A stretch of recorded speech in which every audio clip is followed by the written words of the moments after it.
مرحبا بكم في فيديو جديد. اهتز حي عين الحياني بمدينة طنجة مساء أمس الأربعاء على وقع جريمة قتل مأساوي بعدما تحول خلاف بسيط حول أسبقية المرور إلى شجار دموي انتهى بمقتل شاب بالشارع العام قبل لحظات قليلة من موعد أذان المغرب.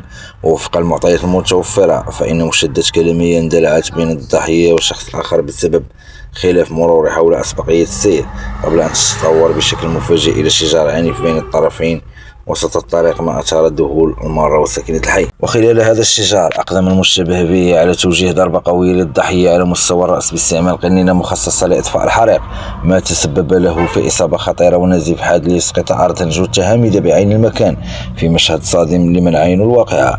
وفور إشعارها بالحادث انتقلت مصالح الأمن إلى مكان الجريمة، حيث عملت على تطوير مسرح الواقعة وفتح تحقيق عاجل لتحديد كافة ملابسات هذه الجريمة وتوقيف المتورط فيها، وذلك تحت إشراف النيابة العامة المختصة.